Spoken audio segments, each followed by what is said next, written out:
enfocaremos más en esquizofrenia.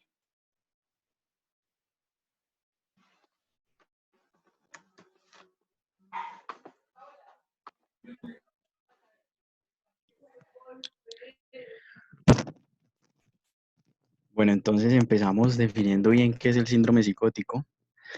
Entonces, el síndrome psicótico es básicamente un grupo de síntomas en los cuales vamos a encontrar alteración en varios aspectos, como la capacidad mental de la persona, ¿sí? Lo que tiene que ver con el pensamiento, cognición, percepción, procesos intelectuales, además del afecto, ¿sí? La respuesta afectiva, lo que hace relación con las emociones y los sentimientos.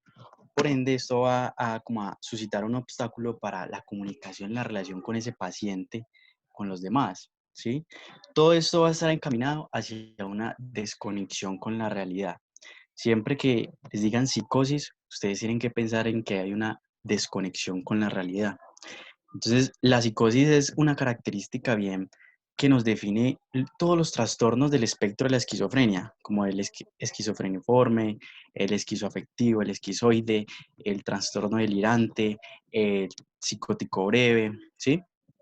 Pero además de eso, también es una característica que puede ser común, pero variable en los trastornos del estado de ánimo, como la depresión o el trastorno bipolar, además del uso de sustancias, y digamos que es relativamente común en muchas afecciones neurológicas y degenerativas, como el delirium o la demencia. ¿Listo? Entonces, la definición de psicosis, según el DSM-5, para las personas que no saben qué es el DSM-5, es el Manual Diagnóstico y Estadístico de los Trastornos Mentales hecho por la Asociación Americana de Psiquiatría. Listo. En la última conceptualización que ellos tuvieron en conjunto con la OMS, la APA y la OMS, me afirman que la psicosis es básicamente de forma estricta una presencia de alucinaciones sin importar su naturaleza patológica. O sea, independiente que sea de causas primarias como algún trastorno psiquiátrico tipo esquizofrenia o algún trastorno bipolar, ¿sí? U orgánicas bajo algunas condiciones médicas, o sea, delirium o demencia. Listo, entonces presencia de alucinaciones y o delirios o ambas sin un insight del delirio. O sea, el paciente puede tener alucinaciones y delirios, pero él no es consciente de sus delirios. O sea, él no sabe que los tiene. Sin embargo, uno eh, en la consulta pues puede evidenciar que tiene los delirios con las 4 pilares que vimos el día de ayer. Además de esto, ¿sí? Tenemos que debe presentar un pensamiento desorganizado. Como les decíamos ayer, el pensamiento se va a expresar por el lenguaje, ¿sí? Ahí es donde lo vamos a evidenciar. Entonces, ese lenguaje desorganizado va a incluir pensamiento ilógico, tangencialidad, perseverancia, bloqueos y algo muy característico que van a ser los neologismos, ¿vale? Además de esto, pues el DSM-5 me permite que el lenguaje desorganizado, ¿sí? Pueda sustituirme las alucinaciones y los delirios siempre y cuando estén acompañados de un comportamiento muy desorganizado. Cuando decimos que un comportamiento es muy desorganizado, hacemos referencia a la catatonia o a síntomas negativos. La catatonia la explicamos ayer. Los síntomas negativos son básicamente todos los que comienzan por la A para recordarlos. Anedonia, aplanamiento afectivo, abulia, apatía y demás. ¿Listo? Solos o en combinación. Y de pronto alguno se preguntará, ¿por qué el lenguaje desorganizado tiene que estar acompañado de comportamiento desorganizado? Y entonces, pues la respuesta es muy simple, es porque, o sea, el lenguaje desorganizado es común para algunas otras trastornos psiquiátricos, ¿sí? Y no es muy específico desde un punto de vista, digamos, diagnóstico para el grado de pensamiento desorganizado. O sea, el paciente puede tener lenguaje desorganizado, pero nosotros no podemos saber qué tan grave es ese pensamiento desorganizado, ¿sí? Entonces, el pensamiento desorganizado tiene que ser muy grave, ¿sí? Para poder perjudicarme y afectarme esa comunicación afectiva. ¿listo? O sea, me va a afectar el comportamiento y esa relación con los demás, de tal manera que así va a cumplir el criterio del DSM-5. Listo. Pasando ya a hacer como la estructuración de cómo vamos a evaluar a estos pacientes, lo primero que debemos hacer es la historia clínica, entonces evaluar muy bien cuando llega el paciente, hacer una identificación completa, preferiblemente que me incluya la raza, la cultura y la religión. ¿Esto por qué? Porque la raza muchas veces me puede hacer pensar, por ejemplo, en algunas patologías más comunes como la esquizofrenia, que aunque digamos, no, todavía no se sabe bien las razones, se ha encontrado que es más prevalente en la raza negra. La cultura y la religión me ayudan a identificar que las creencias que él tenga sí sean realmente delirantes y que no sean compartidas por su grupo social, lo que me va a ayudar a diferenciarlas de otras, porque por ejemplo hay culturas que pueden tener creencias que para otras son súper raras, pero sin embargo si el grupo social lo comparte me va a ayudar pues como a diferenciar que el paciente realmente no está teniendo una idea delirante, sino que me está diciendo lo que él piensa. Según la edad también, porque los síndromes psicóticos de causa psiquiátrica son más comunes en las personas entre los 15 y los 45 años. Eso quiere decir que las personas que no se encuentran en estas edades tienen mayores probabilidades de tener una causa secundaria de la psicosis. Sin embargo, yo a todos los pacientes en el primer episodio psicótico, lo primero que le debo descartar es una causa secundaria. ¿Por qué? Porque el hecho de tener una causa secundaria, al yo hacerle el tratamiento a ella, esto me va a corregir la psicosis. Mientras que si yo dejo al paciente sin descartarle esta causa y sin saber que eso puede ser lo que le esté causando, no le voy a hacer el tratamiento y entonces el paciente no va a mejorar. Luego continuaremos con la historia médica, familiar y cultural. Esto me ayuda a identificar que de pronto el paciente tenga cambios estresores significativos últimamente en su vida y que le estén haciendo tener esta reacción, que de pronto haya tenido, por ejemplo, un viaje reciente que lo pueda hacer más susceptible a tener alguna infección. Los antecedentes tóxicos son súper importantes, ya que el uso de sustancias son una de las causas más comunes de causa secundaria de la psicosis o pueden desencadenar un episodio psicótico primario en personas que estén predispuestas. Y el examen físico debe ser súper completo, haciendo un examen mental muy completo donde yo identifique cuáles son esos síntomas que tiene mi paciente y un examen neurológico completo que también me puede hacer pensar en una causa secundaria, por ejemplo, lesiones, según la marcha, los reflejos, que de pronto pueda tener alguna otra patología. Entonces, nosotros traemos en el examen mental algunos ejemplos. Sin embargo, estos conceptos se comprenden mucho mejor en la práctica, porque psiquiatría es un área muy clínica y pues hay cosas que nos sorprenden en realidad, que uno no se espera. Sin embargo, pues tratamos de hacerlo lo más ilustrado posible, pero a pesar de esto, en psiquiatría uno hasta que no lo ve y lo vive, pues uno no lo cree, listo. Entonces, vamos con la parte de pensamiento. Ese es un caso de un paciente que está cursando por un episodio psicótico. Entonces, los extraterrestres me observan, me están persiguiendo para llevarme en su nave espacial y hacer experimentos conmigo. O sea, de entrada, podemos notar que es una idea extraña, ¿sí? Y por lo tanto, nos pensamos que es una creencia falsa, porque de hecho nosotros no tenemos la certeza de que los extraterrestres existan o no. Listo. Refiere que está completamente convencido de esto, que no tiene la más mínima duda y que a pesar de todo, de que todo el mundo en su casa y sus amigos le dicen que no es así, él tiene la suficiente claridad para asegurarlo. Como vimos ayer, ¿sí? Ya llevamos el primer pilar del delirio, que es una creencia falsa. Aquí nos encontramos con el otro, que él lo defiende con convicción, ¿sí? Y nos afirman que en la casa le dicen que no es así lo que él está diciendo, entonces, y él no acepta los argumentos. ¿Listo? Entonces ahí llevamos 3 pilares del delirio. Aunque esta idea la tiene desde hace 15 años, nunca sucedió nada. Sigue convencido de lo mismo. Y por más que su familia, amigos y demás personas en las que él confía le digan que no es así y se le dan evidencias en contra, siguen convencidos de lo mismo.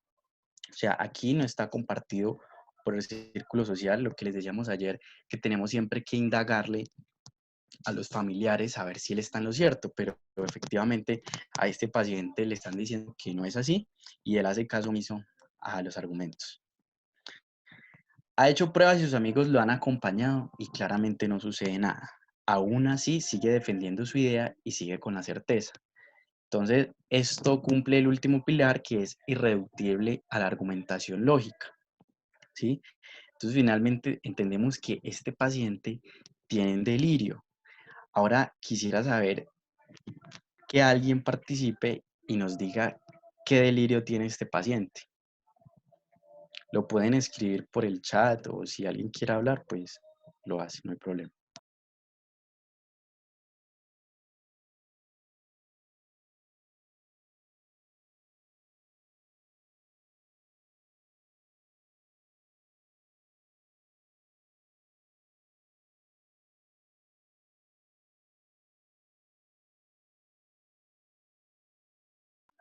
Por ahí dice de referencia, persecución.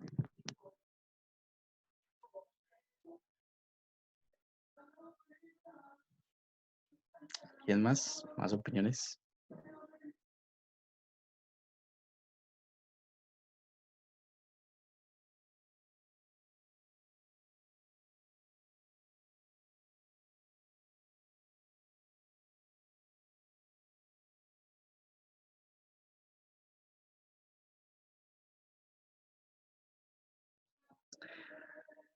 Bueno,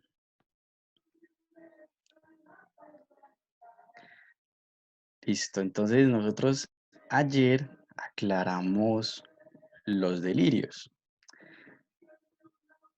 Para las personas que dijeron de referencia, ¿sí? El delirio de referencia es cuando ese paciente cree que lo que pasa en alrededor tiene que ver con él. Lo que hacen las personas o lo que escuchan, lo que dicen, tienen que ver con él. ¿Listo? Aquí él está diciendo que es que los extraterrestres lo están persiguiendo, ¿sí? Para llevarlo a su nave espacial a hacer experimentos con él. Cuando alguien te persigue, pues uno entiende evidentemente que es un delirio de persecución y porque lo quieren llevar para hacer experimentos con él.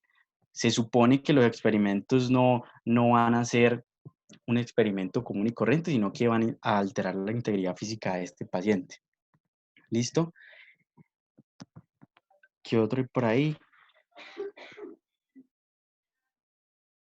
El de grandeza tampoco aplicaría aquí, porque recuerden que el de grandeza es cuando el paciente se cree superior en algún aspecto o en alguna característica, ¿sí? Él aquí simplemente está diciendo que ellos lo están persiguiendo para llevárselo y hacer experimentos con él. Listo, él ahí no se está atribuyendo algún poder o algo distinto, ¿vale? Entonces, delirio de persecución.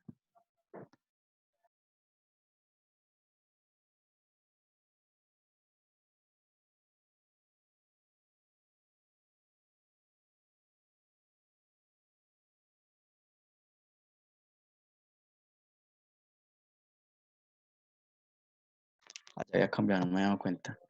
Listo, ahora vamos a la sensopercepción. Este es otro caso, ¿sí? De un paciente que está acusando por otro episodio psicótico. Entonces, ahí estoy viendo a ese hombre de la capa negra y de pronto me quiere matar. Todos los días se asoma por mi ventana y me dice que vendrá por mí para llevarme. De entrada, entendemos que, como dice aquí, es una alteración perceptiva. En este caso, sería una alucinación visual y sería compleja, porque él está imaginando un hombre. Sí, recordemos que las complejas son cuando son capaces de recrear figuras humanas y por ese estilo. Entonces, yo siento como me toca cuando me quedo dormida y escucho cómo me habla. Entonces, Es evidente aquí que hay una alteración táctil, una alucinación táctil y una alucinación auditiva, ¿sí? Un dato así además es que cuando hay una alucinación auditiva que le indica que haga cosas al paciente se llama una alucinación imperativa, ¿listo? Así se le llama cuando el paciente escucha la voz que le dice que haga algo. No entiendo por qué nadie más puede verlo ni escucharlo y por qué nadie más toca. Porque nadie más toca, porque nadie más lo siente. Cuando usted indaga con las personas que rodean al paciente, claramente refiere que nadie más ve, escucha o percibe lo que él está diciendo y no hay ninguna posibilidad de que así sea. Entonces, esto también cumple con una característica de la alucinación, que es que las personas no lo ven. Obviamente, si este paciente está en nuestra consulta y nos dice que está viendo algo y nosotros no lo vemos, pues ya tenemos la certeza de que él está equivocado.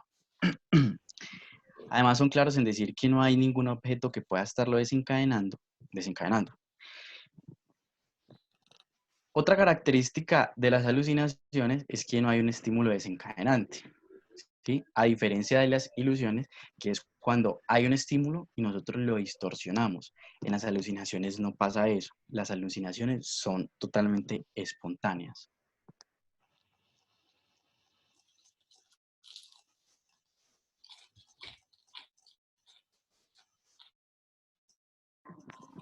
Aquí tenemos...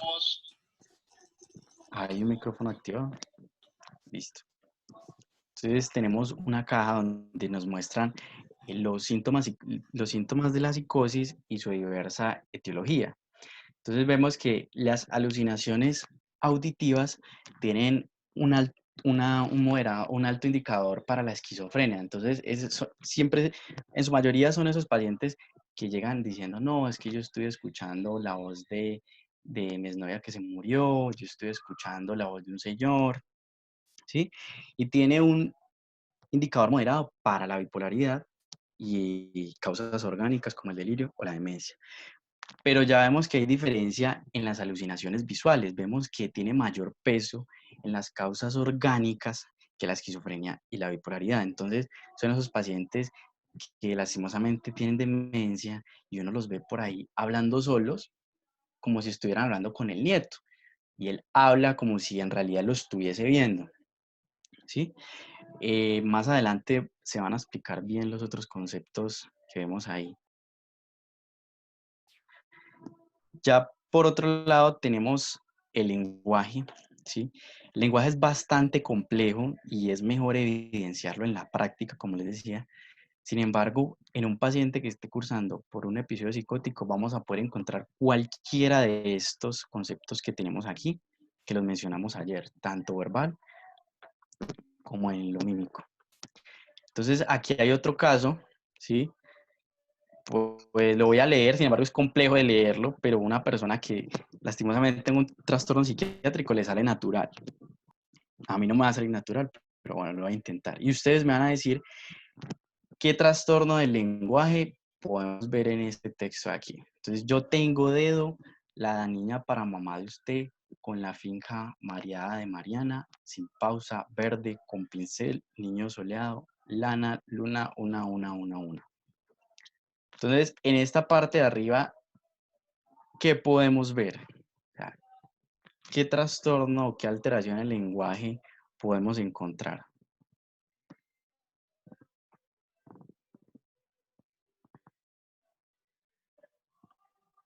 Por ahí dicen asindesis, ensalada de palabras, ¿alguna otra más?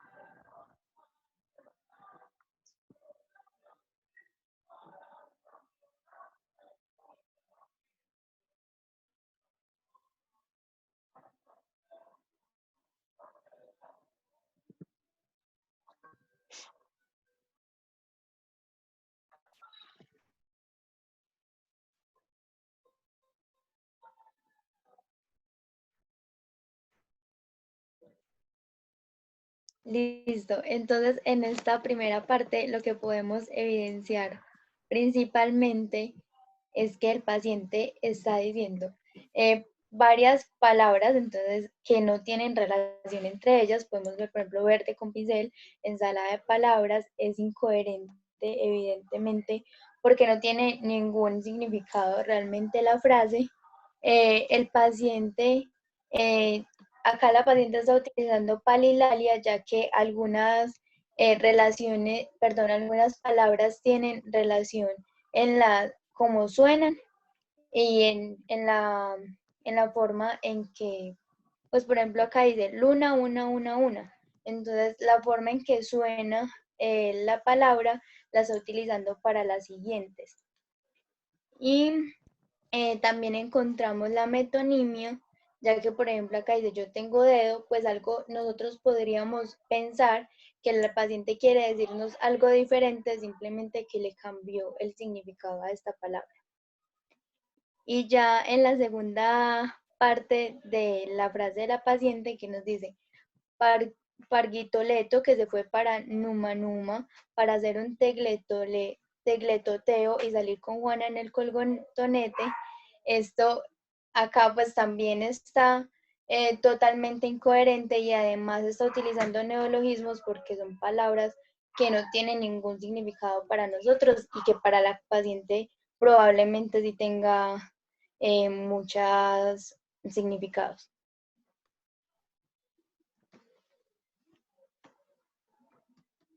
Entonces, como vemos, estas son las alteraciones que encontramos en esta frase. Claro, hay muchas más que estoy leyendo por ahí, ¿sí? Sino que como les digo, hay muchísimas más alteraciones que podemos encontrar y son más fáciles de evidenciarlas en la práctica, ¿sí? Por ejemplo, aquí no sabemos el entrevistador qué le preguntó, simplemente es un texto que la paciente respondió, ¿listo?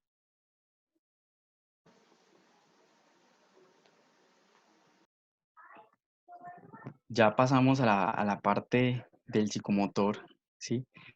Y lo mismo, en un paciente que tenga un episodio psicótico vamos a encontrar cualquiera de estas alteraciones que todas las mencionamos el día de ayer, ¿sí? Sin embargo, hay algunas que nos hacen pensar en causas orgánicas, ¿sí? Entonces, más bien uno tiene que pensar en alteraciones neurológicas que algo psiquiátrico. Y siempre debemos descartar primero una etiología orgánica que me pueda estar causando pues los síntomas para yo no darle un tratamiento inadecuado al paciente, ¿sí? Sabiendo que le podemos dar otro manejo que tenga una solución más rápida.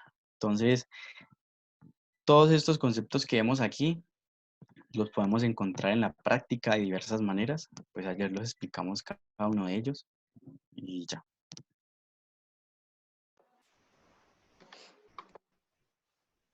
Ahora entonces vamos a pasar a la parte más clínica. Nosotros realmente cómo vamos a identificar este síndrome en nuestros pacientes. Entonces me voy a hacer la pregunta, ¿realmente mi paciente tiene una psicosis aguda?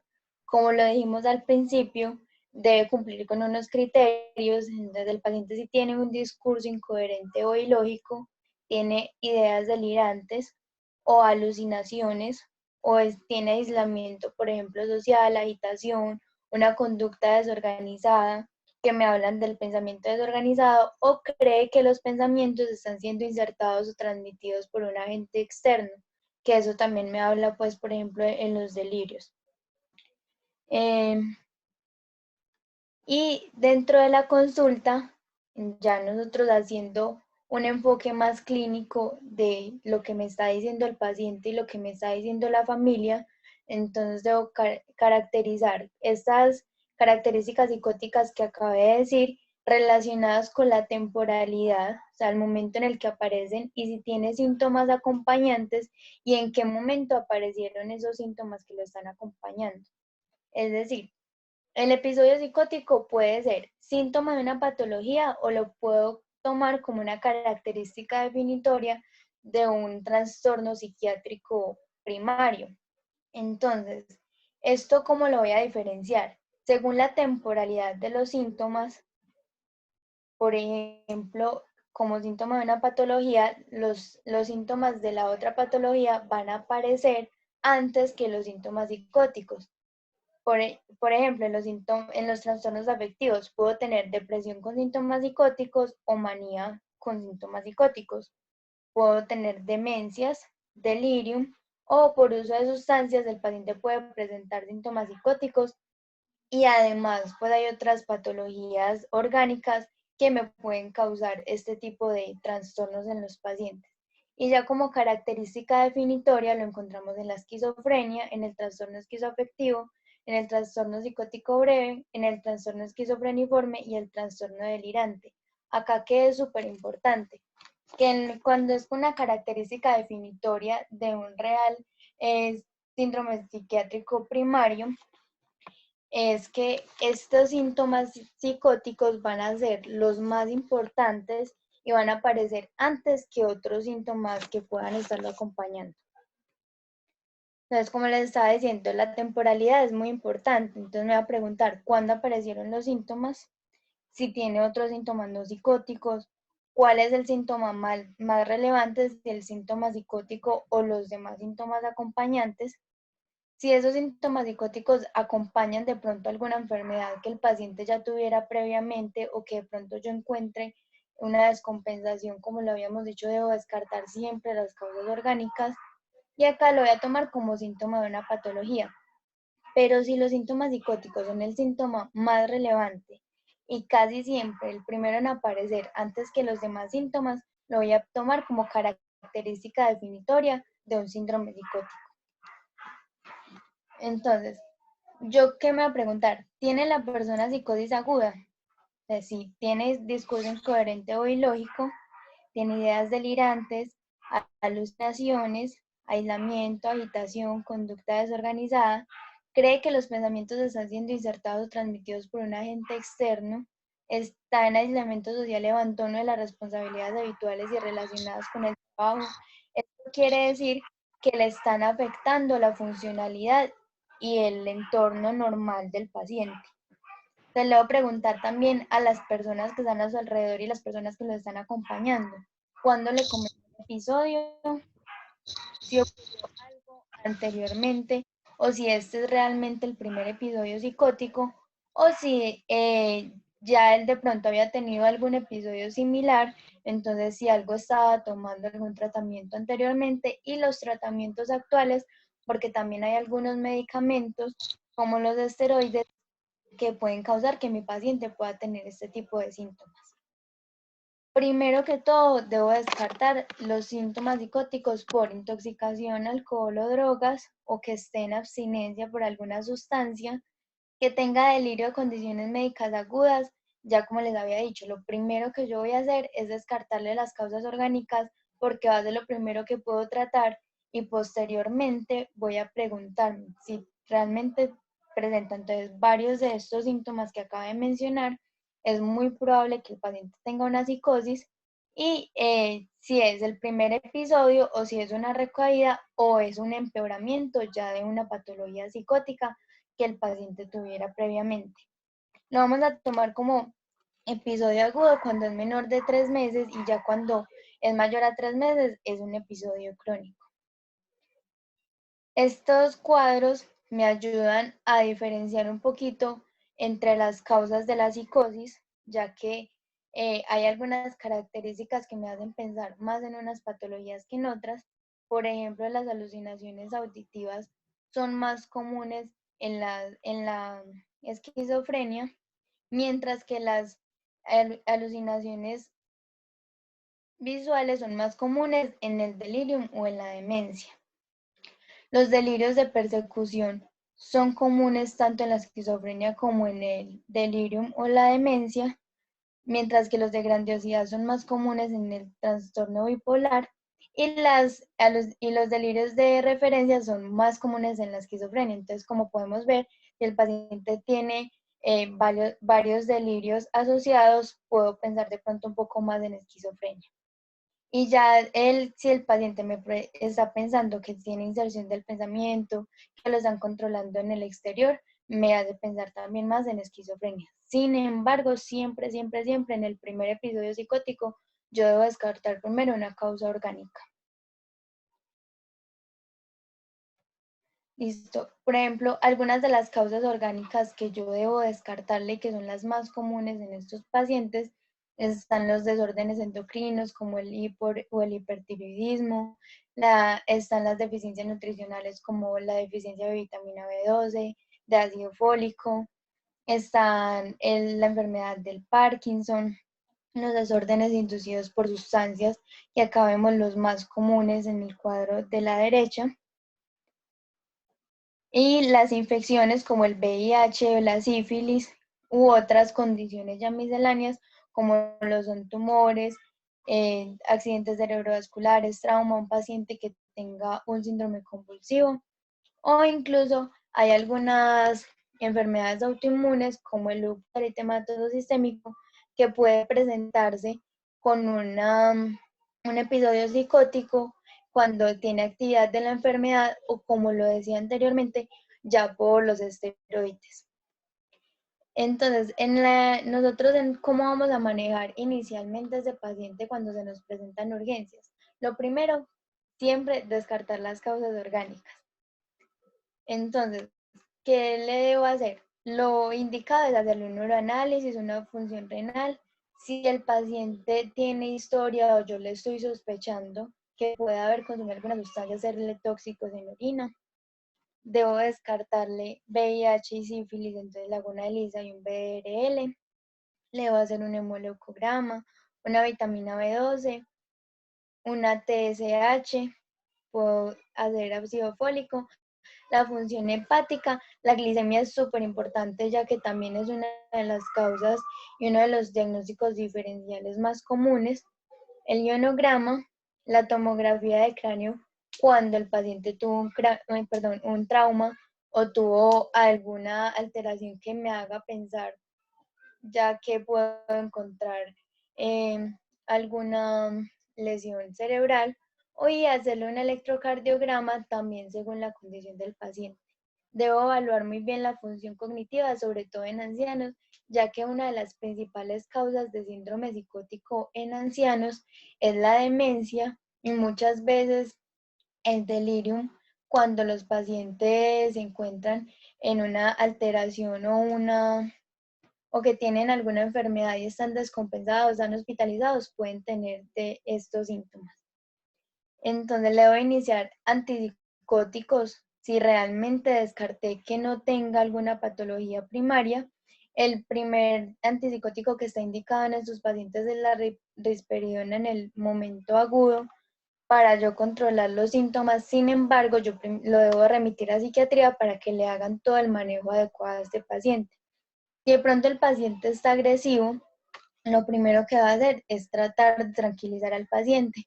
Y yo, como tranquilizo al paciente, inicialmente lo voy a hacer con la forma verbal, pues decirle al paciente que se tranquilice, demostrarle que yo tengo el control de la situación, que en caso le debo también, en caso tal de que el paciente eh, no se calme y no quiera pues como tener alguna respuesta, llamar a alguna persona para que me ayude y demostrar al paciente que si él no se va a calmar, yo lo voy a sedar porque tampoco pues va a afectarnos la integridad física de nosotros o de los que están ahí en la sala de urgencias. Lo debo internar en un área psiquiátrica y en caso tal que el paciente ya no se controle, entonces puedo usar los medicamentos que, como ya sabemos, son 5 miligramos de haloperidol y 5 miligramos de midazolam intramuscular, ya para tranquilizar y sedar al paciente en caso de que no haya sido posible con las otras medidas. Y llamar a la policía también pues como para que nos dé esa seguridad y de tener el control del paciente en el momento. Ahora queremos hacer algunos casos clínicos. Nos gustaría más que, no sé, alguna persona nos hable y nos diga qué puede ser el diagnóstico de estos pacientes según lo que dijimos.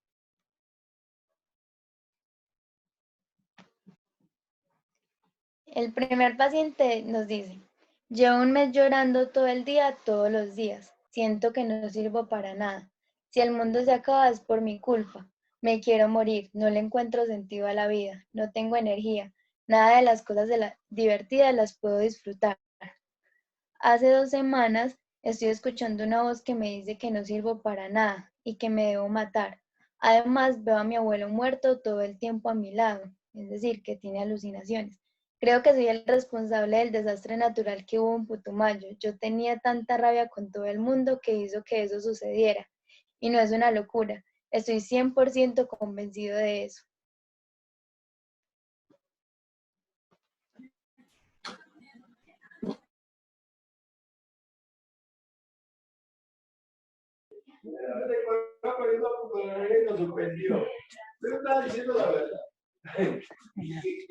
Dale, Mónica, que le alzaste la mano.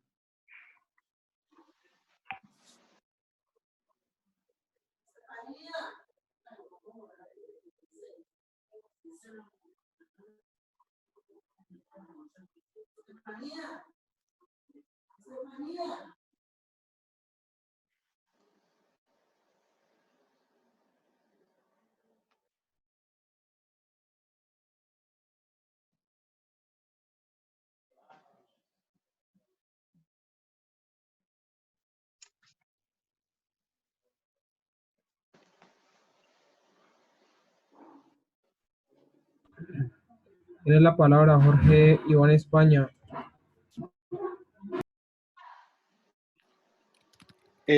Ok, yo por lo que estoy viendo, pues hay un trastorno esquizoide, pues porque hay unas voces que le están diciendo algo, pero también mezclado pues con un trastorno de culpa, porque él se responsabiliza perdón, sí, la persona se está responsabilizando por un accidente de lo que ocurrió, por la muerte del abuelo y pues por este desastre que hubo. Entonces se está echando la culpa, también pues hay un trastorno depresivo. Y también, pues esto, esquizoide, pues porque dice que está escuchando la culpa. Principalmente esos dos son los que yo siento que vi.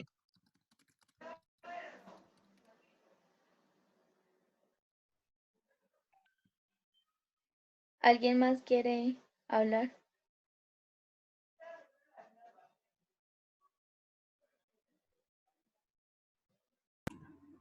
Dale, Lisandro. Hola, buenas noches. Pues lo que yo veo son varias cosas. Primero que hay una parte afectiva, ¿sí? En la cual se caracteriza por síntomas depresivos, en los que vemos unas ideas sobrevaloradas, de culpa, de minusvalía, de desesperanza, como que no hay, como que toda la culpa es de él, de esta persona, pero posteriormente vemos que la parte afectiva comienza a tener una parte psicótica, ¿no? Y en la parte psicótica vemos alucinaciones visuales de tipo compleja y también alucinaciones auditivas, refuerzan la parte afectiva.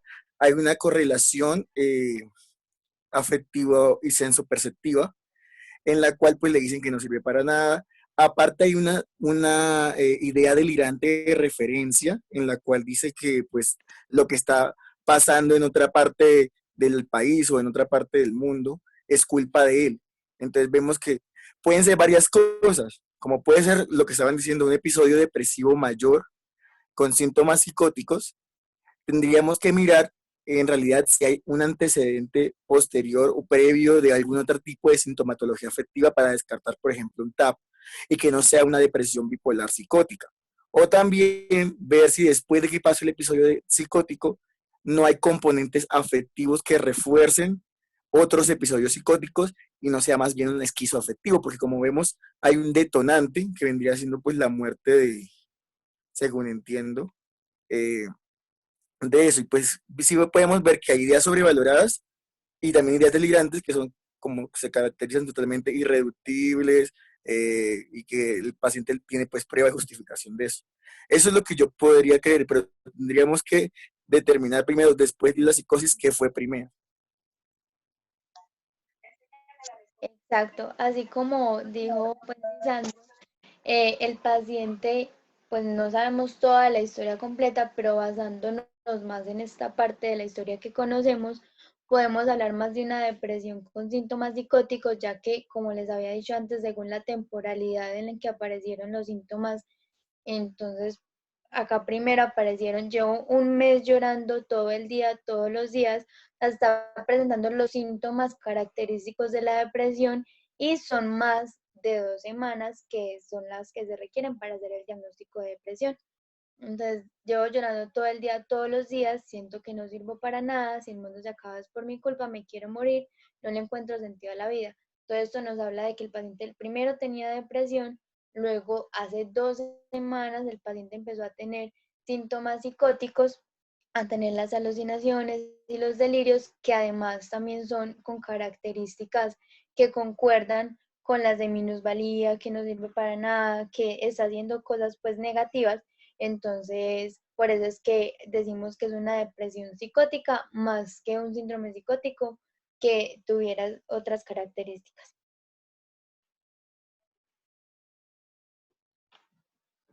Listo. Ahora vamos a pasar a este que dice, desde hace 2 semanas soy la persona más feliz del mundo.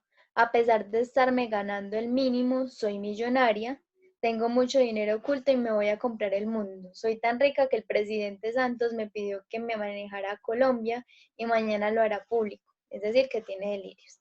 Tengo mucha energía y me vine caminando desde Bello y ya llegué a Cali. Mi familia dice que no para de hablar, ha gastado dinero de manera irresponsable, es mucho más sociable de lo que es.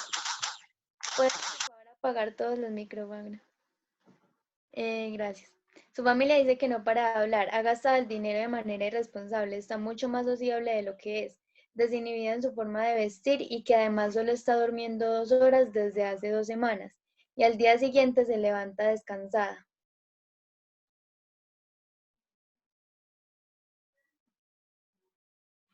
¿Alguien quiere decirnos? Porque pues ya he visto que varios están diciendo estaba en fase de manía.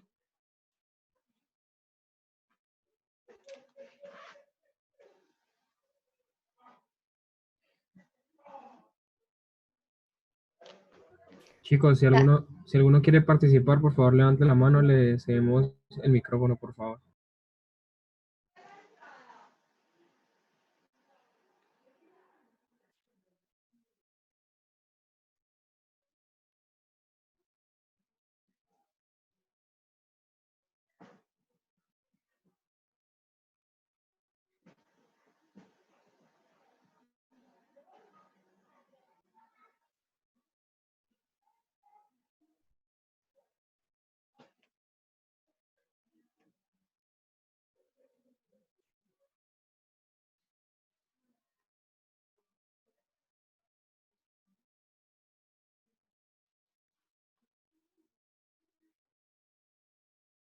Listo, entonces ya he visto que todos dicen, ahí, pues la respuesta está ahí de manía en trastorno bipolar.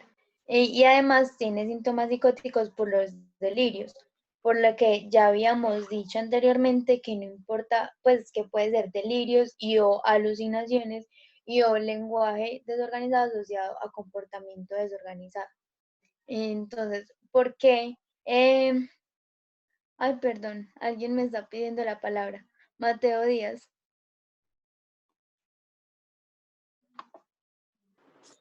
Iba a decir básicamente lo que tú estabas diciendo, aunque, o sea, yo esperaría obviamente a ver si el paciente ha tenido, obviamente interrogaría si ha tenido antecedentes para yo dar el diagnóstico como tal de trastorno afectivo bipolar, porque para ayudarlo obviamente tengo que saber si el paciente ha tenido episodios depresivos mayores y pues toda la sintomatología que él nos está hablando o los síntomas que él nos está mostrando son consistentes con manía. Él, pues, ahí dice que ha tenido un comportamiento impulsivo, que es verborreico, que tiene mucha energía.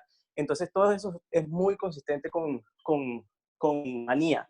Y ya si él tuvo antecedentes de episodios depresivos, pues ya sí, ahí sí sería muy fácil de decir que es probable que tenga un trastorno afectivo bipolar tipo 1, pues en fase manía. Ajá. Lisandro también levantó la mano. Sí, yo solamente quería aclarar una cosita. No necesariamente necesitamos el antecedente de episodio depresivo para diagnosticar un TAP. O sea, podemos únicamente con un primer episodio maníaco, con antecedente o sin antecedente de episodio depresivo, diagnosticar el TAP. O sea, es como una acotación. Y pues sí, lo que decía Mateo es muy cierto. Tiene como todas las características del libro de lo que sería una fase maníaca. Y vemos ahí que aunque no haya alteración de la sensopercepción digamos, tan evidente como el paciente anterior, el solo hecho de que te presente la idea delirante genera pues que lo tengamos como un episodio de fase maníaca con síntomas psicóticos. Exacto. Igual, como lo dijo ya Lisandro, recordemos, pues esto lo vamos a ver ya en las siguientes charlas, sin embargo, pues recordemos que hay TAP tipo 1 y TAP tipo 2. En el TAP tipo 1, simplemente con el episodio de manía, yo ya hago el diagnóstico de que tiene un trastorno afectivo bipolar, y ya en el TAP tipo 2 debo tener un episodio depresivo y un episodio de hipomanía. Entonces el hecho de tener la manía ya me hace el diagnóstico solo de que es un trastorno afectivo bipolar, y ya por el delirio es un trastorno con manía, perdón, con un episodio de psicosis. El próximo dice, desde hace un año empezó a tener problemas de la memoria, dejaba fogones prendidos e incluso hizo un incendio en la casa. Deja las puertas abiertas, no sabe escoger la ropa, dice que va al baño y termina en la cocina, guarda los zapatos en la nevera y desde hace 6 meses tiene que usar pañal. Desde hace 3 meses está diciendo que ve los niños en toda su habitación y nosotros no podemos ver nada. También dice que escucha la voz de su madre, que ya está muerta, y que los hijos le están robando y la quieren envenenar con las comidas. Además, sale desnuda por toda la casa y un día se le salió a la calle así.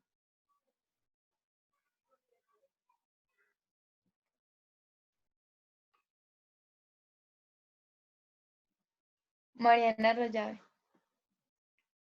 ¿Me escuchan? ¿Me escuchan? Sí. Ah, bueno. Pues ahí me parece como importante que hace falta como la edad del paciente, porque por ejemplo si fuera un anciano, pues una persona mayor, uno por ejemplo podría hacer un diagnóstico diferencial como entre un TAB y una fase de manía con una demencia, por ejemplo, frontotemporal, que son muy parecidas, pero pues como que la diferencia es como con las imágenes y todo, y como por las alucinaciones que está presentando, los delirios como de autorreferencia que está teniendo, las alucinaciones visuales, pero también como toda la parte cognitiva me haría pensar que de pronto tiene como algún problema neurológico que no lo clasifico del todo como algo pues como solamente psiquiátrico, sino que posiblemente tenga algo de base que se acompaña de su enfermedad. Y ya como, Mari, se me olvidó decir que era un paciente anciano.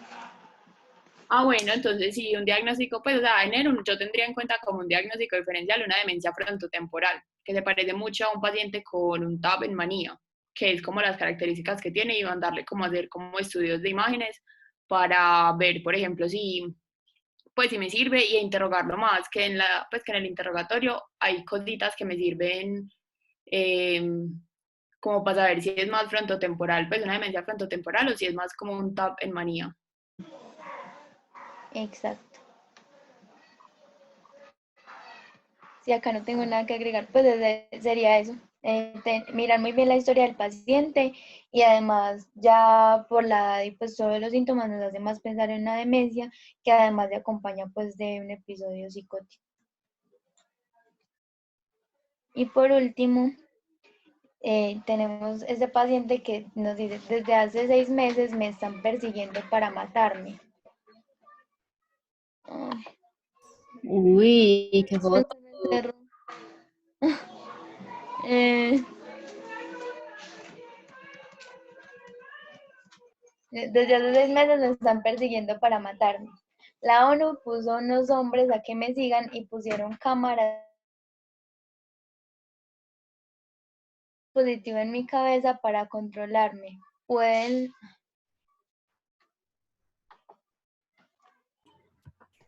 Aún no se está viendo la pantalla.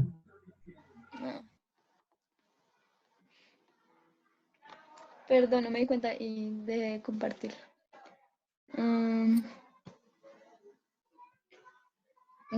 Dicen, entonces, desde hace 6 meses me están persiguiendo para matarme.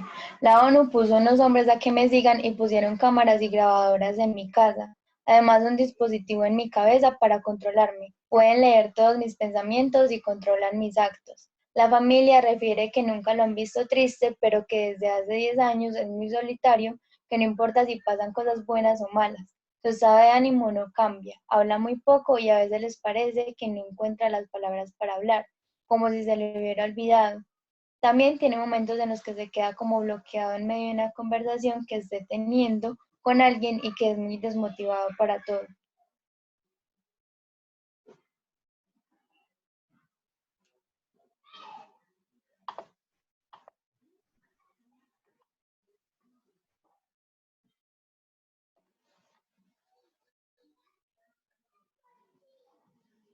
¿Alguien quiere decirnos por qué le está pensando?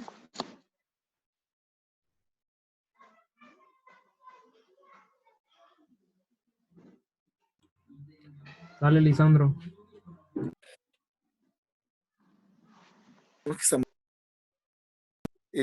Muchas ideas delirantes.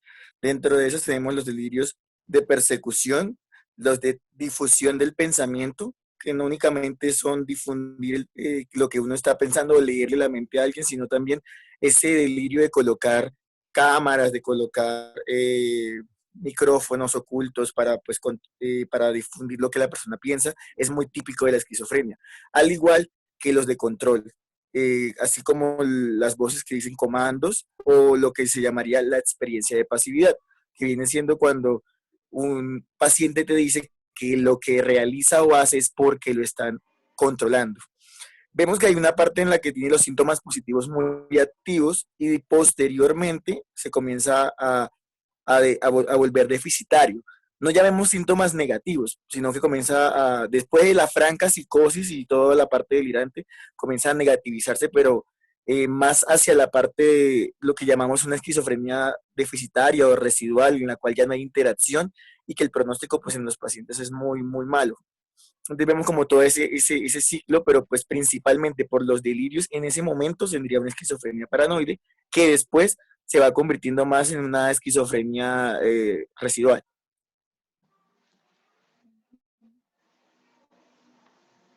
Mari, tú levantaste también la mano.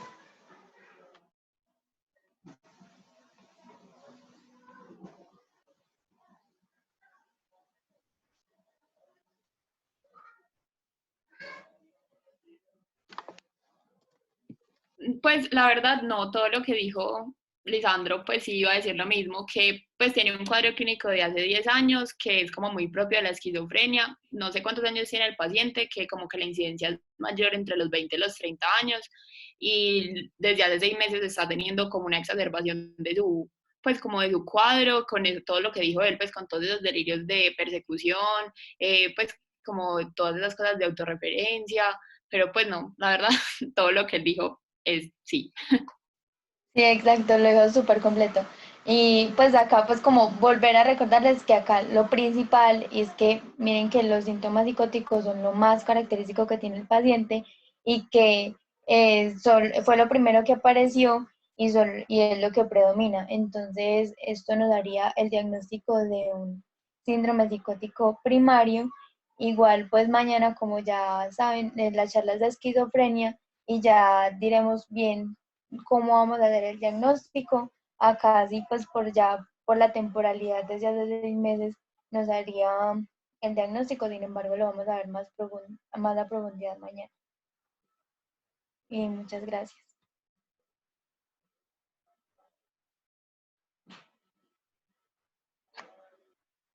Si alguno tiene alguna pregunta.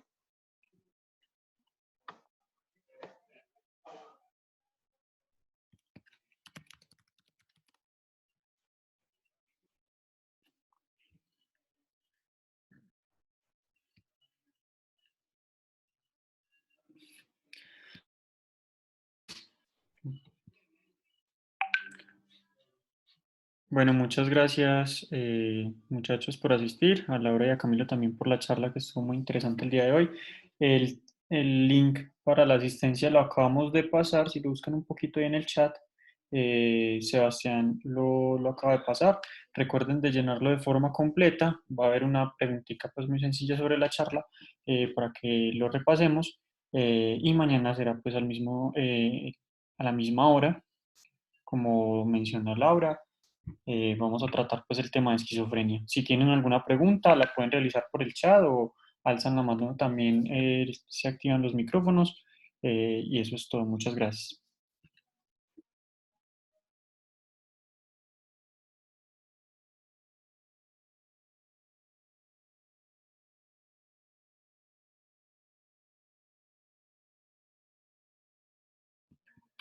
Nos preguntan qué puede generar los cambios bruscos en la glicemia a nivel del comportamiento de una persona. No, como ya les había dicho, o sea, cuando el paciente tiene alguno de estas enfermedades y las tiene descompensadas y tiene de pronto algún episodio psicótico, ya puede presentarse con cualquiera de las características, ya sea las alucinaciones, los delirios, el comportamiento desorganizado, que como ya lo habíamos dicho, puede ser catatonía, agitación, el paciente puede estar hiperactivo, puede presentar obediencia automática, pues como cualquiera de las alteraciones de la ejecución de los movimientos y alteración en la conducta psicomotriz, dependiendo pues del paciente.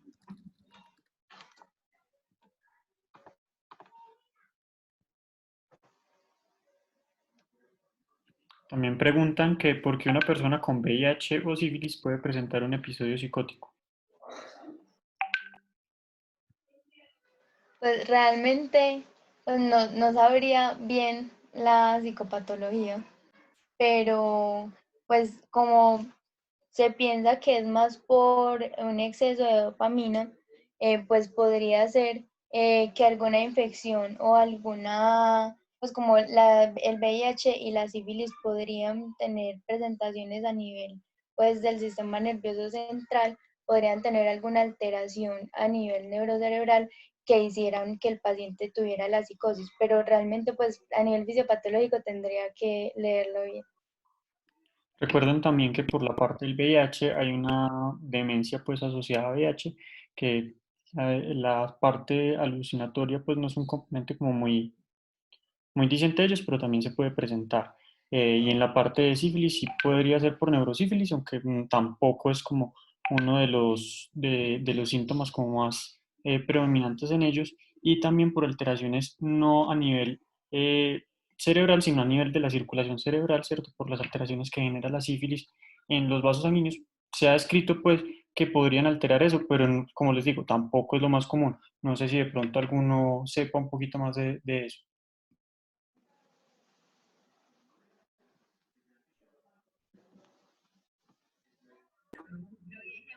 Tenemos otra pregunta.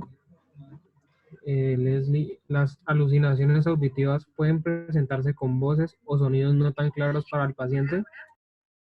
Sí, claro, como ayer lo dijimos, las alucinaciones pueden ser simples o complejas.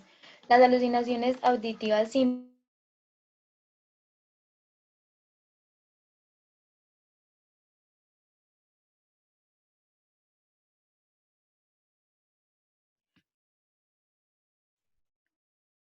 Lauris, no se te escucha.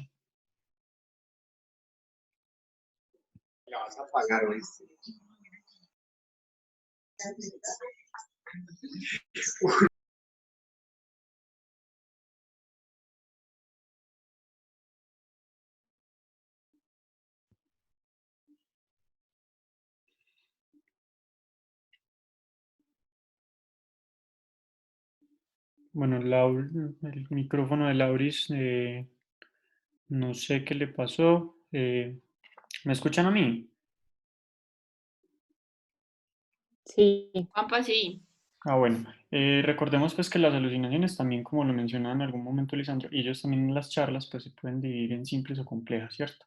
Digamos que en las complejas son las que el paciente reconoce lo que le están diciendo, lo que le están hablando, y las simples son pues sonidos que no tienen como una, pues como que no le recuerdan algo, no es algo como muy específico para el paciente. Eso sería como las dos, que recuerdo, son como las dos diferencias entre eso con la pregunta que veo acá.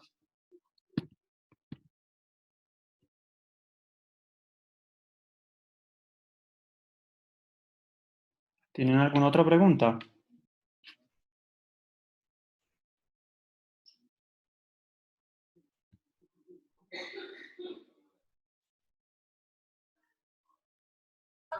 Chicos, un momento que a Laura se le salió y ya va a ingresar.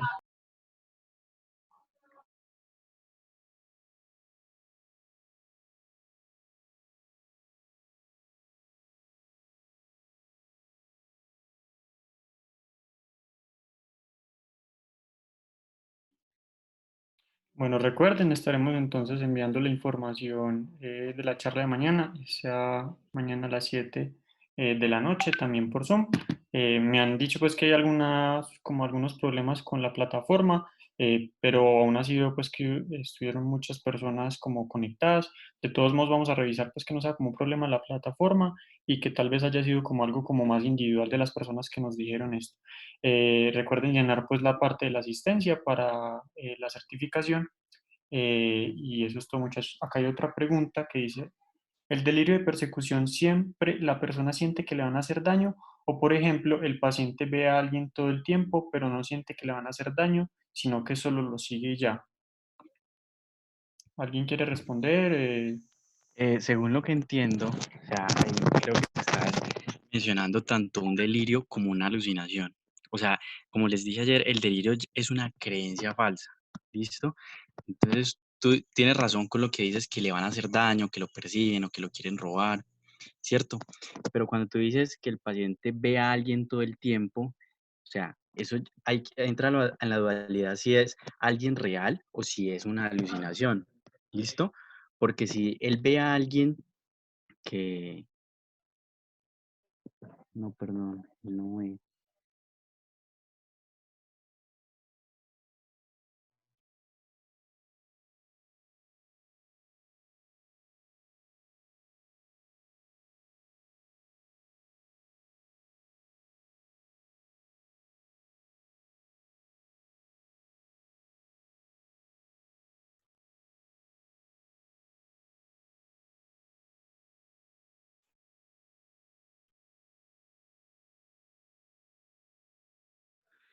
En realidad no recuerdo cómo se llama cuando se siente observado. Si alguien sabe, pues te agradecería.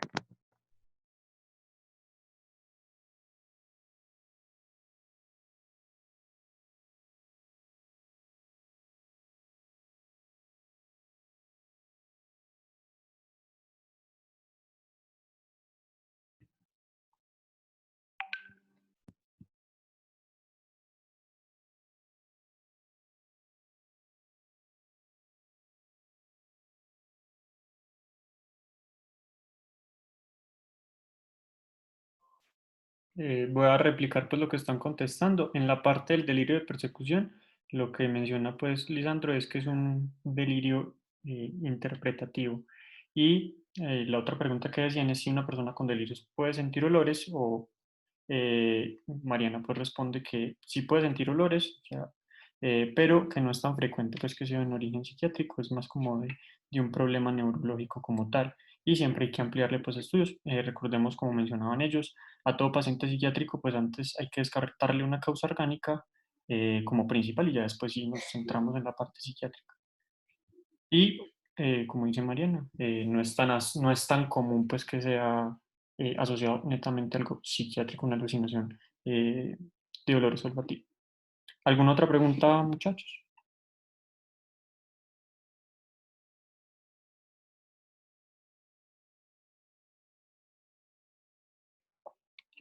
Bueno, si tienen de pronto alguna otra pregunta, nos pueden escribir por el chat y esto es pues lo que teníamos para el día de hoy.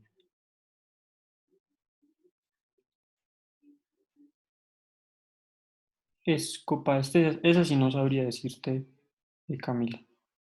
No sé si de pronto alguien sepa.